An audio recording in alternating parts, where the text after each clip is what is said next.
BJP ಗ್ರಾಮೀಣ ಮಂಡಲ ಹೋರಾಟಕ್ಕೆ ಸ್ಥಳದಲ್ಲಿಯೇ ದಿಗ್ವಿಜಯ. ಸ್ಥಳದಲ್ಲಿಯೇ ಹೆಚ್ಚುವರಿ ತಹಸೀಲ್ದಾರ್ ನೇಮಕ ಮಾಡಲು ಜಿಲ್ಲಾಧಿಕಾರಿ ಆದೇಶ. ಶಿರಸಿಯ ರಮೇಶ್ ಹೆಗಡೆ ಗ್ರೇಡ್ 2 ಅವರನ್ನು ಈ ಕ್ಷಣದಿಂದ ಗ್ರೇಡ್ 1 ತಹಶೀಲ್ದಾರ್ ಆಗಿ ನೇಮಕ. ತಹಶೀಲ್ದಾರ್ ನೇಮಕಕ್ಕೆ ಆಗ್ರಹಿಸಿ ಬಿಜೆಪಿಯ ಕಾರವಾರ ಚಲೋಕ್ಕೆ ಸ್ಪಂದಿಸಿದ ಡಿಸಿ.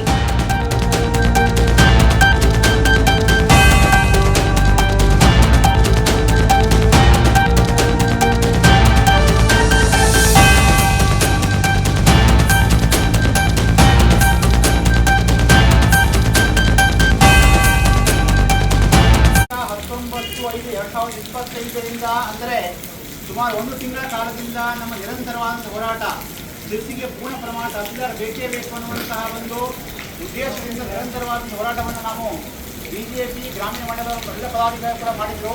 ಇವತ್ತಿನ ದಿವಸ ನಮ್ಮ ಹೋರಾಟಕ್ಕೆ ಜಯ ಸಿಕ್ಕಿದೆ.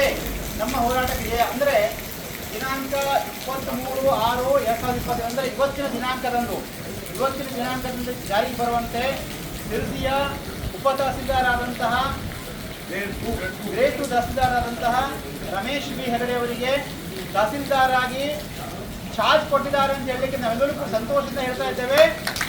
ನಮ್ಮ ಹೋರಾಟಕ್ಕೆ ಹಿಂದೆ ಜಯ ಆಗಿದೆ. ಮಾನ್ಯ ಜಿಲ್ಲಾಧಿಕಾರಿಗಳು ಈ ಮೂಲಕ ನಾವು ಧನ್ಯವಾದ ಹೇಳಲಿಕ್ಕೆ ಇಚ್ಛೆ ಪಡ್ತಾ ಇದ್ದೇವೆ.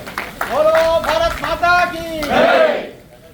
4 ತಿಂಗಳಿಂದ ನಿರಂತರವಾದಂತಹ ಹೋರಾಟವನ್ನ ಭಾರತೀಯ ಜನತಾ ಪಾರ್ಟಿ ಹಾಗೂ ಅನಂತಮೂರ್ತಿ ಹೆಗಡೆ ಅವರ ನೇತೃತ್ವದಲ್ಲಿ ಎಲ್ಲರೂ ಕೂಡ ಮಾಡ್ತಾ ಇದ್ರು. ಇವತ್ತು ನಮ್ಗೆ ಆಗ್ತಾ ಇದೆ, ಯಾಕಂದ್ರೆ ಜಿಲ್ಲಾಧಿಕಾರಿಗಳು ಜನರ ಕಷ್ಟಗಳನ್ನು ಅರಿತುವಂತಹ ಮನಸ್ಥಿತಿ ಇದೆ. ಸರ್ಕಾರ ನಮ್ಮ ಧ್ವನಿಯನ್ನು ಕೇಳದೇ ಇರಬಹುದು, ಆದರೆ ಸರ್ಕಾರದ ಪ್ರಭಾರಿಯಾದಂತಹ ಆಡಳಿತಕಾರಿ ಜಿಲ್ಲಾಧಿಕಾರಿಗಳಿಗೆ ಜನರ ಕಷ್ಟ ಸುಖಗಳಿಗೆ ಸ್ಪಂದಿಸುವಂತಹ ಮನಸ್ಥಿತಿ ಇದೆ.